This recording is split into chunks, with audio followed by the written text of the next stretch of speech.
Hi everybody. Today I'm on the sofa with Alex Sparasci. Did I say that right, Alex? You did, yeah, very good.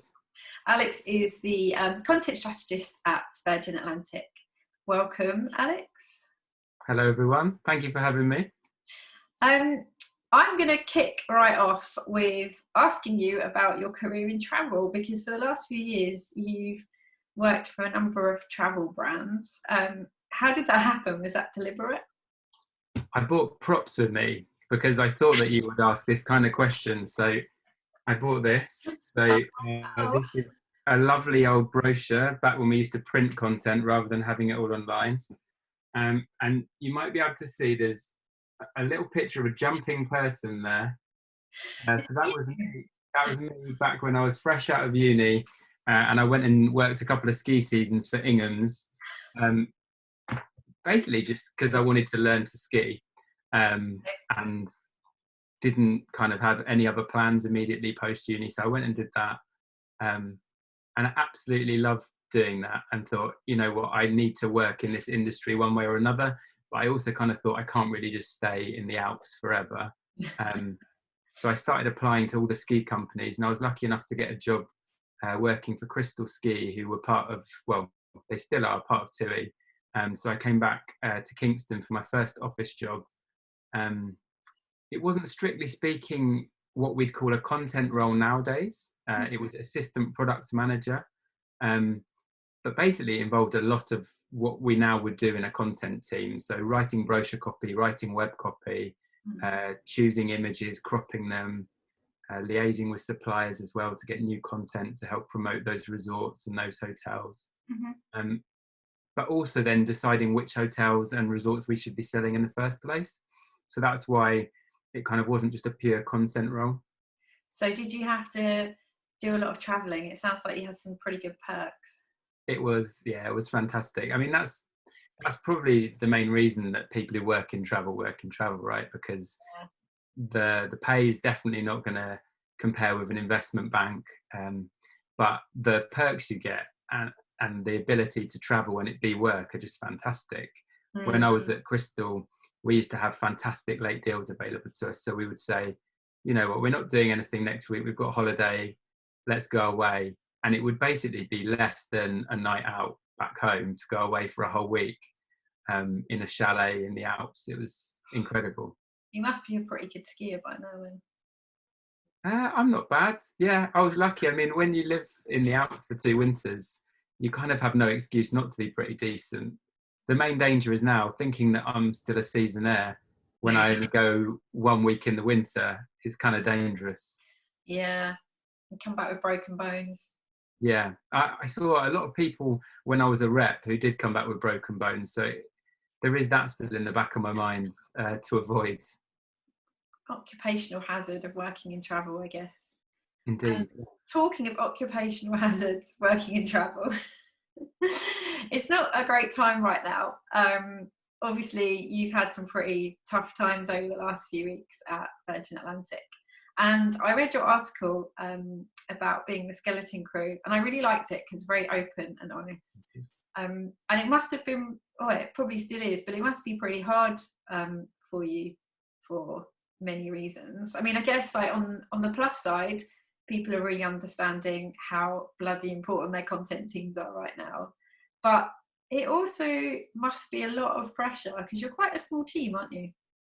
Yeah, it is very, very strange times. And I prefaced the article I wrote with this idea that people are dealing with far worse things, obviously, in this crisis. Because I felt that was important to kind of explain. But then going on to tell my story about just how weird and difficult it's been, I kind of felt like it was quite important, really, partly just for my own sort of mental well-being. I think I was bottling a lot of it up and getting quite stressed out, so I thought it was good to talk about it. Yeah. And also just because, you know, working in content, we work in this amazing industry where people like sharing and they like learning what's going on and, you know, how people are doing it differently. And I just thought it was a really unique thing going on now that people would kind of like to see behind the curtain of. Yeah, definitely. I found it really interesting. What I tell me a bit about it because Yeah. I guess we're so used to working in the office, but also with a team around you, like designers and developers. What happened when it was just you guys sort of on your own? Yeah, so I guess to explain it, the best thing to do is to go back to sort of just before it all happened, or when it was something that was happening over in China. So being an airline that flew to China, we knew all about it. Obviously, it was on the news here, but it already felt like something that was impacting us. We were talking of shutting that route or postponing flights and the different health measures that were needed. So that kind of stuff came straight to me and my team. We had to keep the travel news section of the webpage updated, make sure that people understood the implications to their forward travel. It wasn't that long after that Flybe went bust, and that was kind of a real knock-on effect of COVID-19 happening. But that kind of rocked us quite heavily, and it made us really realise that our equivalents down in Exeter working at Flybe, someone from the content team had to log in that evening probably and kind of put the message up that everything had stopped. And it really made us think, we're in for a rough ride, and fundamentally, that could be us at some point, obviously. Hopefully not. So I was actually due to go on holiday. I went to France. We got as far as getting to France on a ski holiday. But before we got our skis on, we were put on a coach back to England. No. With 2 young kids, I will always remember it, but it's probably best that I try to forget it. Block it out of your memory. Definitely. And basically, I never went back to the office, and I still haven't been back to our office since then. And that was, what was it, the week of the 15th of March, I think. So, I mean, that was ages ago now. To start with, everyone was working from home. So there was still big stand-ups, designers, product owners, product managers, and my content team all kind of getting together on Skype. But then a kind of mixture of unpaid leave and furlough all happened, and suddenly basically everyone was gone and on furlough. And it just left me and 2 of my team working kind of skeleton shifts, basically. So making sure that there was always content cover. And that's 24/7 as well. There's a phone so that if there's urgent things that need updating on the website, people in the team can get called out of bed at 3 a.m. So yeah, we worked that pattern for I don't know, what would it be, like the last couple of months really. I was working Monday, Wednesdays and Fridays, and it's quite bizarre because, as you said, you're so used to working alongside designers and product people, and I love that collaboration. You bounce ideas, you iterate, things go round and round. For a while we just kind of pivoted into crisis mode, I guess you'd call it. So with people in the operational side of the business just asking us to make critical updates, and we had so many of them that we were just churning through them and kind of finishing every day quite burnt out. But then as every country closed its doors and all the flights were stopped, that has kind of changed again to feeling just kind of strange because there's even fewer people around, more people are on furlough, which were needed. And now happily, hopefully things are starting to improve. Things are starting to open up. We're really looking forward to being able to open up. We're planning what that looks like. And one of the designers in the team, Ed, he was talking to me a lot on WhatsApp and giving me ideas on how we could design a page that we're working on. And it was great. It was so refreshing for the first time in 2 or 3 months to just have that sounding board of a designer to talk to about the best way to make a page. Yeah, it was fabulous. I can't wait to actually meet people, be able to properly collaborate with them again. Definitely. Was it really hard knowing that everyone else was furloughed and lying in till 10 o'clock and you were kind of working your butts off? Yeah, it was. It's strange. It's a very sort of weird scenario because not only is there no one there to bounce ideas off and to work with, but you also have in the back of your mind, are they doing something really fun? You get a bit of FOMO creeping in, especially on a sunny day. You're sat there updating a page about flying restrictions and you think, they're probably in the park now that you're allowed to go and sit in the park. Um, I suppose really though, I'm lucky that I work with a lot of really cool people, and so I don't personally begrudge any of them that. But yeah, it's a weird situation to be in, that's for sure. Was there ever a feeling of guilt at all that your team were deemed vital enough to be there, and other teams were more kind of, all right, okay, we don't need you for a few weeks, let's put you on furlough? Or was that not really a thought that crossed your mind? Yeah, it's a really interesting question. I think so.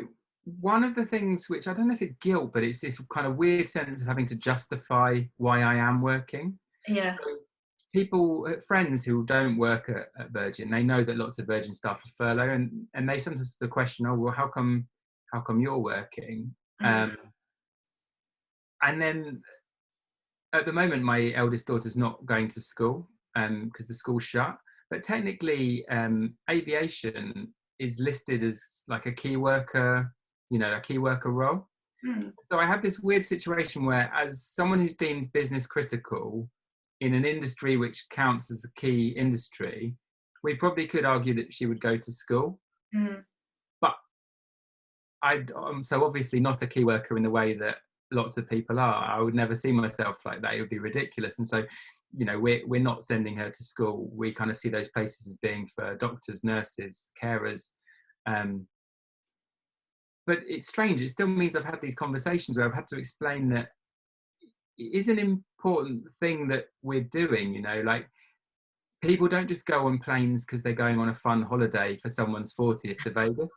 At the moment, our planes are still flying. They don't have passengers on, but they're doing amazing trips around the world collecting PPE and bringing them back Yeah. here. The airline's pivoted to be a real key cargo transporter at the moment, at a time when we need lots of, urgent supplies. So it's definitely opened up a world of interesting conversations to people. I guess we're used to, as content designers, we're continually having to justify what we do anyway, aren't we? We're probably used to it. But now now you can actually point at something and you say, see how important that is. That's what I do. Yeah, it's really interesting being in conversations that before maybe would have come through other filters. So we might have had business partners who were talking to someone in a different part of the business and turning something into a project that would, come to us in one shape or form. But now with all of those people on furlough, those filters aren't there. So we're dealing directly with other people in the kind of operational side of the business who we don't always deal directly with. So that's really That's interesting, and it's a different way of working. Yeah, probably better, isn't it? Because you're forging relationships with people that would normally almost be at arm's length or have someone in between you. So now you can just speak directly to those people. Definitely, yeah. There were a few teething problems because of the kind of crisis period that I mentioned, where people were sending hundreds of updates to us, and basically we were just processing them quite quickly with obviously some sort of editorial filter, but really just having to get it done. There was a moment where we had to have a bit of a chat and say, now we've got more time, we want to make sure we're doing things in the way that we like to work. Yeah. But people were really receptive to that. And it's interesting because we've had this conversation with people now who we don't normally work with, and that's opened up that relationship for the future as well, which is going to be fantastic. Yeah, that's great. They know who you are and they know, why your role is important. Exactly, yeah. And how have you coped working at home with two small children there? What's your... I mean, that sigh says it all. We are just about coping, I would say. Yeah, so when I was working 3 days a week, and my wife was working 4, that actually worked out quite well, because it meant we still had 3 days where we had, one of us to do childcare. I've now switched back to 5 days a week. So we're sort of just entering into the territory. I mean, it's good that this is a 4-day week. Next week will be our first 5-day week, where we only have one kind of weekday of childcare covered. Yeah. So, I mean, probably ask me that in another month or two, Okay, I will. see how I'm doing. But When you're tearing your hair out.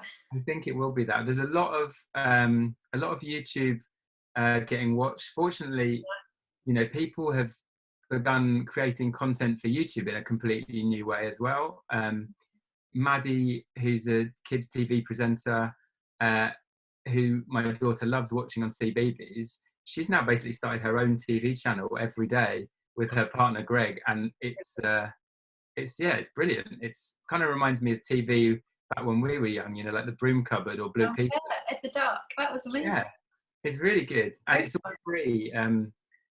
So that kind of thing has been a lifesaver, really, because at 11 o'clock every day she watches their show, learns a lot, which makes me feel less guilty, but also lets me have Skype calls with people at work. I've been trying to get mine off YouTube and do their schoolwork, but I've got the opposite problem. They like YouTube a bit more than they like doing their schoolwork. Yeah, I bet. Yeah, I mean, I think I would as well. It's weird because my daughters are still pretty young. So the youngest is only 3. So she doesn't have schoolwork. She would be at nursery normally. And then my eldest would be sort of going into year 2 in September. Hopefully she will be. So her teachers set her some work, but it's nowhere near enough to fill a week. She can kind of rattle through it in one morning. Yeah. And then you're like, now what? Yeah. So have you got any kid tips for staying sane during lockdown? How have you been keeping sane? Other than alcohol, probably. So... Or was that just me? No, I mean, definitely. They say, don't they, that you're either going to come out of lockdown as a drunk, a hunk, or a chunk. Definitely we were going down the drunk route for a bit. No, I think the thing I've tried to do recently, and to be honest, to my shame, I didn't do this to start with, but I realised that I wasn't being very creative. I had so many weeks of just getting work done for the website without really thinking about it. So I've written a couple of Medium articles, like the one we talked about earlier, and then it's a bit cringe, but it's just a personal project. I started my own podcast because I think that's what everyone does nowadays. So yeah, this is my equivalent of a podcast. Exactly. Well, you've got to keep creative, and it's good to sort of challenge yourself and learn new things. So I'm just recording episode 2 of Chocolate Bar Club, which is a good excuse to eat chocolate bars and record myself. I need to get into this. Are you reviewing chocolate bars? Yeah, exactly. We used to have a kind of a thing in the office where each Friday someone would bring a different chocolate bar in, and it was an excuse just to try a different chocolate bar. Sadly, that's kind of gone away now. We're not in an office together, so I've transferred the idea to podcast form. I love it. I'm going to give it a listen. And what's your favourite chocolate bar then? You have to answer that now. You know what? I don't actually know yet. I think this is a journey to find it. It's a journey of discovery. It is, yeah. I tried a Baby Ruth today, which is an American chocolate bar, and that was surprisingly nice. We'll wait and see. Hopefully I'll find the perfect one. Oh, I'm going to start following you. Yeah. But what about your, because your career in travel has been quite long to date, and I'm wondering if the last few weeks has put you off travel, or if you could see yourself still going into future travel roles, or whether you're just completely over it and want a new industry next. It's a really tricky question, and it's kind of a battle that I think I've had like raging within for a long time now. Every so often I talk to a friend who does work at like a bank or in a different industry, and they say, oh, you should get out of travel, come and do this for a bit. I'm going to banking. Never say never, and there are lots of other interesting industries, but there is something about travel which kind of keeps me interested. It's such a broad industry. So before I worked at Virgin Atlantic, I was working at a great startup up in London called Snaptrip, who sell holiday cottages. So that was something completely different to working at TUI and lots of their different brands. So every project I've done, or every sort of step on my journey through travel, has been so different. I've sold ski holidays on yachts, cottage holidays, now flights all around the world. It's had diversity, even though it's all sort of technically been travel. So yeah, I mean, who knows what will come next? Maybe I'll go and work at Virgin Galactic and sell holidays to space. I'd love to go work for a really exotic travel company, and they tell me that I have to go on 3 or 4 exotic holidays a year at least. I think that would be my ideal. I know it sounds good, doesn't it? Yeah. I, when I was working back at TUI, in 1 year I got sent to Switzerland, uh, France, and Bulgaria on basically kind of holidays where I had to take either journalists or members of staff to go and learn about the destination. Hmm. And that was pretty hard to beat for a Yeah. year of travel. That sounds awful. 3 Yeah, holidays sounds terrible. maybe I should just go and work for a bank after all. No, don't do it. Trust me, I worked for insurance for a long time, and I'd rather have a free holiday than a discount on my car insurance. Yeah, yeah, it's more appealing. Well, thank you, Alex. It's been really good to talk to you. I am going to look up your chocolate podcast, and if you could send me a link to it, I will put that at the bottom of this YouTube video as well, so that everybody else can follow your journey to your favourite chocolate bar. Fantastic. Thank you very much for having me on. It's been great. Thanks, Alex. Bye.